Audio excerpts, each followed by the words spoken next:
Salut, aujourd'hui la dégustation de Clans of Caledonia, un jeu de Juma Al Joujou, édité par Karma Games, une nouvelle maison d'édition pour ce jeu-ci. 1 à 4 joueurs, il y a une version solo, c'est marqué 30 minutes par joueur, ça a été un peu plus long chez nous. Mais voilà, donc c'est un bon petit jeu de placement, et puis on y vient tout de suite dans le vif du sujet. On va produire du whisky, puisque c'est le sujet principal. On est au 19e siècle en Écosse. Donc voilà, alors plateau de jeu en général, nous avons un plateau quadrillé avec 4 cases, vous voyez, recto verso, ce qui donne pas mal de possibilités différentes. Le tour se passe comment? Donc la première chose qu'on fait, c'est on fait une petite phase de préparation qui consiste entre autres de remplir tous les contrats qui sont ici. Donc là il en manque 2, donc on en remet 2 nouveaux. Voilà, 1 et 2. On reprend éventuellement nos marchands qui sont sur le plateau, on va y revenir, sur le plateau commercial. Hop, je reprends les machins, les noirs retournent chez eux également. Voilà, donc ça c'est la phase de préparation et ensuite on rentre dans le vif du sujet. On passe aux actions. Alors les actions, la première action qu'on peut faire, c'est aller marchander, donc acheter des biens et des ressources. Alors pour cela, nous avons un certain nombre de marchands. Au début du jeu, on commence avec 2 marchands et on peut en produire d'autres en payant 4 à chaque fois. Le coût est toujours marqué. Et donc l'action ici consiste à prendre 1, 2, 3, enfin un certain nombre de marchands et faire soit un achat, soit une vente de quelque chose. Dans ce cas-ci, je pourrais dire que je décide d'acheter un fromage. Et donc je mets un marchand ici pour acheter un fromage. Si j'en veux 2, ben, j'en mets 2. Donc j'achète un fromage, il est à 9, je paye 9, 10, je reprends 1. Et je prends un fromage que je mets dans mon stock. Cette action fait en sorte que le cours va augmenter de 1. Si j'avais acheté 2 fromages, il aurait augmenté de 2. En cas de vente, évidemment, le cours diminue. La première action, c'est ça, c'est très simple. La deuxième, c'est obtenir un contrat. Alors, les contrats sont ici, c'est les contrats d'exportation. Donc les contrats sont ici, on a choisi un, en sachant qu'un contrat est constitué de la partie de gauche, c'est ce qu'il faut avoir, donc payer, pour pouvoir bénéficier de ce qu'il y a à droite. Donc dans ce cas-ci, je pourrais très bien dire, je prends celui-ci, voilà, et je le mets sur ma petite case qui est prédéfinie, à savoir qu'on ne peut y avoir qu'un seul contrat actif à la fois. Donc il faut d'abord que je termine ce contrat-là avant d'éventuellement pouvoir en prendre un suivant. Le contrat, il faut le payer. Combien coûte un contrat? Ben, un contrat dépend de l'ordre du tour dans lequel on se trouve. Donc le premier tour, on reçoit 5 pour prendre un contrat. Ensuite, on ne paye pas. Et puis on va payer 5, 10 et 15 par contrat qu'on prendra. Bon, parce que si, comme on est au deuxième tour, je ne paye pas. Donc voilà, ça c'est obtenir un contrat. Troisième action, c'est s'étendre. Alors s'étendre, c'est s'étendre sur le plateau de jeu. Bon, il est déjà bien chargé, donc on va en enlever quelques-uns, hein, voilà. Donc s'étendre, c'est simple.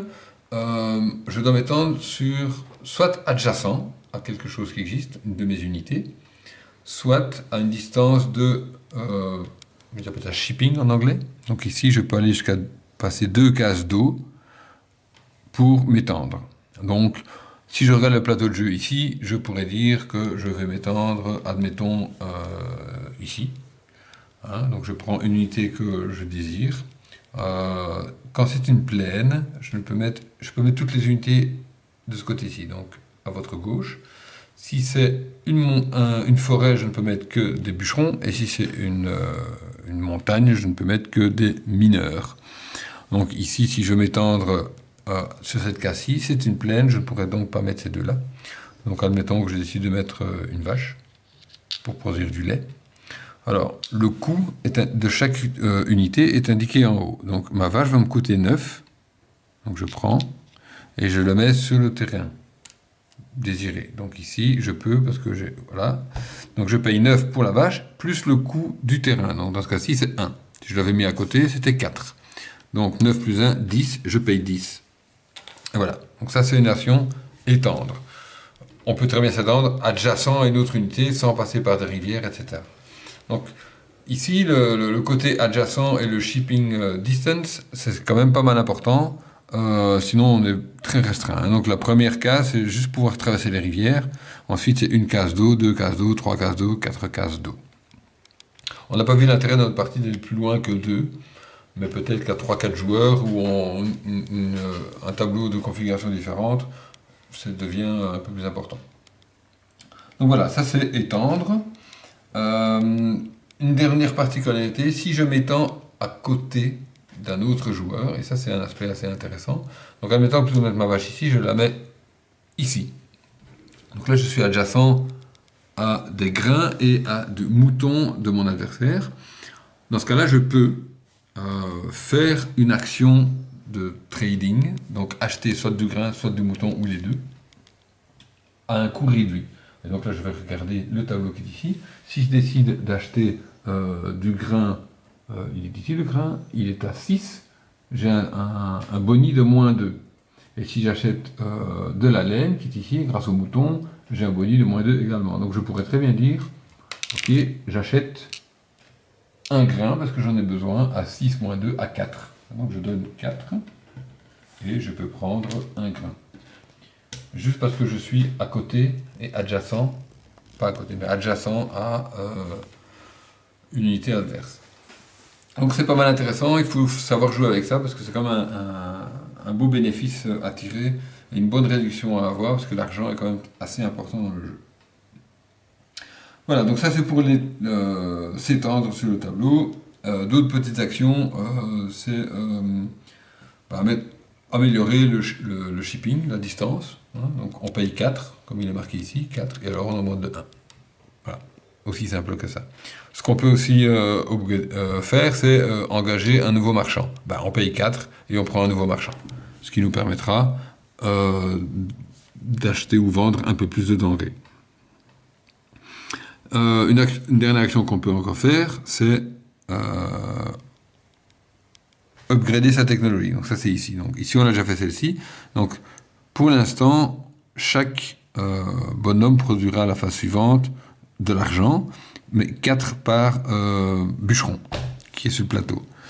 Si je upgrade en payant 10, je fais ceci, et ils me rapporteront maintenant 6 par bûcheron. Ce qui est quand même pas mal important.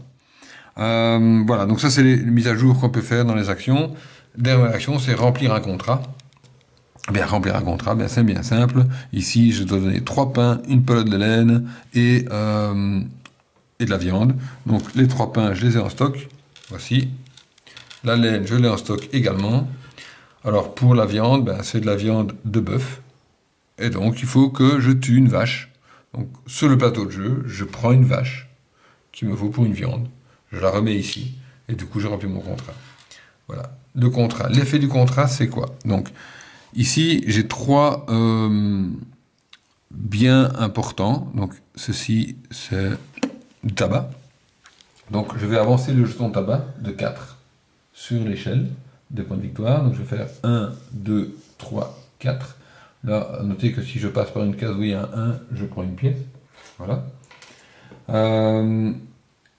Ce bonus-là va me permettre de m'étendre gratuitement une de mes unités sur le plateau de jeu sans payer le coût du terrain. Et le dernier, c'est 3 points de hops, hein, voilà, c'est les points de houblon, et c'est les points de victoire en fin de jeu. Donc ça me vaudra 3 points à la fin du jeu. Mon contrat est effectué, je le mets à côté. Le garder, évidemment, pour le décompte à la fin.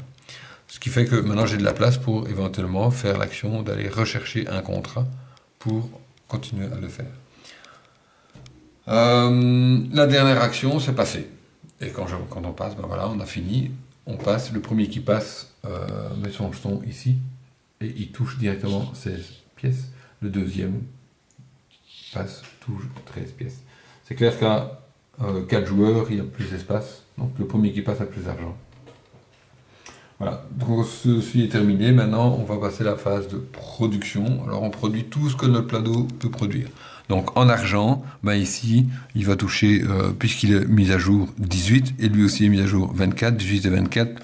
Un calcul rapide, ça fait 42, si je ne me trompe pas. Donc, le joueur prend 42 pièces. 1, 2, 3, 4 et 42.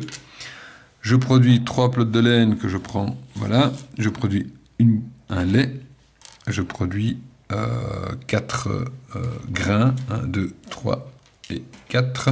Alors, les bâtiments, c'est ceci. 1, 2, 3. Celui-là a besoin du lait. On le voit un petit peu avec la flèche. Donc, je peux transformer mon lait en un fromage. Ici, je peux transformer mon grain soit en whisky, soit en pain, en sachant qu'il me faut 1, 2, 3, 4, donc je pourrais donner 4 grains, et je vais récupérer mes 2 tonneaux de whisky, ainsi que mes 2 pains. Voilà, ça c'est la phase de production. Phase de production étant terminée, on va regarder une dernière chose. À chaque fin de tour, il y a un objectif, ou des points bonus à rattraper. Donc dans ce cas-ci, je gagne 1 point de victoire à chaque fois qu'apparaît ce symbole sur les contrats qui ont été réalisés. Et là, je calcule les points et j'augmente mes points de gloire sur l'échelle adéquate. Le tour étant terminé, on retourne l'objectif, hop, et on passe au tour suivant. On remet des tuiles ici, on reprend ses pions, etc., etc. Donc voilà, donc on fait faire ça pendant 5 tours. À la fin des 5 tours, il y a un décompte final. Et donc c'est quand même important de mentionner. Donc les denrées vont rapporter des points de victoire, 1 ou 2 points de victoire en fonction si c'est une denrée simple ou une denrée un bien avancé, transformé. Ce qui est intéressant ici, c'est toutes les tuiles qu'on a ramassées. Donc on a une, deux, le troisième, il est là. Donc une, deux, trois. Donc on a la canne à sucre, le tabac et le coton, les 3 seules denrées qui augmentent grâce à ces tuiles-ci, au contrat. On va regarder celui qui a été le plus importé, donc c'est exporté, c'est celui-ci. Donc celui-là va valoir moins parce qu'il a plus dans le marché. Donc il va valoir 3, celui-là va valoir 4 et celui-là va valoir 5. Donc on va regarder ici, sur notre tuile, combien de chacun on a et on va multiplier par 3, 4 et 5. Dans ce cas-ci, si je prends un exemple rapide, en coton, j'ai 7, celui qui vaut le moins, donc 3 fois 7, 21 points pour le coton. En tabac, j'ai 8, le tabac vaut 4, 4 fois 8, 32, et la canne à sucre, c'est celle qui a été le moins exportée, donc elle est plus rare, elle vaut 5, donc 4 fois 5, 20. Ça, c'est le contrat qu'on va voir ça. Donc ça, c'est un aspect quand même pas mal intéressant. On peut se spécialiser en un seul produit, mais du coup il va augmenter plus loin et il vaudra moins que les deux autres. Donc ça c'est un élément important. Deuxième élément, 2 points de victoire à la fin du jeu, celui qui a fait le plus de contrats a plus de points que l'autre. À 2 joueurs, celui qui a le plus de contrats a 8 points, l'autre n'a rien. C'est tout ou rien. Dernier élément qui est quand même important, c'est sur le plateau de jeu lui-même. On va regarder le nombre de settlements, de campements qu'on trouve sur le plateau. Alors un campement c'est quoi? C'est des unités qui sont adjacentes, donc ceci est un campement, 1, 2, 3, parce qu'elles sont adjacentes, mais celle-ci n'est pas adjacente à celui-ci, donc c'est 2 campements séparés. Mais il est à bonne distance, en fonction du plateau qui est ici, donc il est à bonne distance. Donc on va le compter dans le nombre de campements qu'on a sur le plateau. Et celui qui en a le plus, à 2 joueurs en tout cas, gagne 12 points de victoire. Ce qui est beaucoup, à ne pas négliger. Donc ici, il y en a 1, 2, 3, 4, il est tout seul, il est adjacent à rien.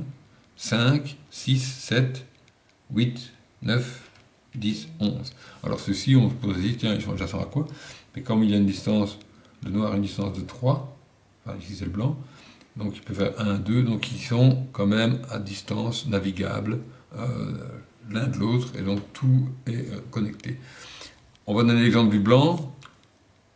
Tout ça ici, ça c'est 1, 2, 3, 4 campements, mais ils ne sont pas reliés aux autres.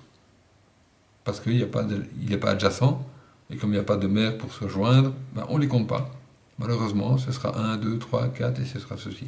Donc c'est le noir ici qui va remporter les 12 points de victoire. Voilà, en gros, c'est Clan of Caledonia. Il y a quelques petits associés avec des ports qui sont des bonus one-shot qu'on prend en cours de jeu. Voilà, un jeu, ouais, il faut quand même bien réfléchir, hein. Les choix sont compliqués, c'est du placement, mais production de ressources, hein. Donc on va rechercher des ressources, on va les produire, l'argent est hyper important. L'espace de financement où on peut acheter et vendre des ressources qui font fluctuer leur coût est aussi intéressant. J'aime aussi assez bien les points de victoire ici avec les trois ressources, le coton, etc. Donc un jeu assez complet, brainstorming quand même pas mal, hein, beaucoup de choix. Donc on a bien aimé chez Benjeu. Donc voilà, c'était la dégustation de Clan of Caledonia. J'espère que ça vous aura donné envie d'y jouer et je vous souhaite allez, santé.